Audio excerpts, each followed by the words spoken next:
আপনি এখন ইয়াং আছেন, ভাবছেন ধূমপান করা, অ্যালকোহল পান করা, সফট ড্রিঙ্কস বা কোল্ড ড্রিঙ্কস পান করা, তেলে ভাজা খাবার বেশি পরিমাণে খাওয়া, কার্বোহাইড্রেট এবং ফ্যাট জাতীয় খাবার বেশি পরিমাণে খাওয়া, অতিরিক্ত মশলা জাতীয় খাবার বেশি পরিমাণে খাওয়া, সল্টি এবং প্রসেসড ফুড বেশি পরিমাণে খাওয়া, এগুলো খেলে কিছুই হবে না। আপনি কি জানেন এই খাবারগুলো কিডনি নষ্ট করে ফেলতে পারে? আর একবার কিডনি নষ্ট হয়ে গেলে ডায়ালিসিস করতে মাসে কত খরচ হতে পারে চলুন একটা অ্যাভারেজ হিসাব করি। বাংলাদেশের হসপিটালগুলোতে একবার ডায়ালিসিস করতে 8 থেকে 10,000 টাকা খরচ হয়। কমপক্ষে 3 বার ডায়ালিসিস করতে হয় মাসে, তাহলে অ্যাভারেজ খরচ হচ্ছে 25 থেকে 30,000 টাকা। এবং নর্মাল হসপিটালগুলোতে একবার ডায়ালিসিস করতে খরচ হয় 2 থেকে 4,000, অর্থাৎ 3 বার ডায়ালিসিস করতে খরচ হতে পারে অ্যাভারেজ 12 থেকে 15,000 টাকা।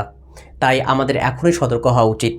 পর্যাপ্ত পানি পান করা, ক্ষতিকর খাবারগুলো কম পরিমাণে খাওয়া এবং যতটা সম্ভব ব্যথানাশক ওষুধ এড়িয়ে চলা, এই নিয়মগুলো মেনে চললেই আমাদের কিডনি সুস্থ থাকবে। I've got a YouTube channel where I upload videos about health. If you are interested in learning about medical science, do feel free to check out my Facebook page and YouTube channel. See you soon. Bye.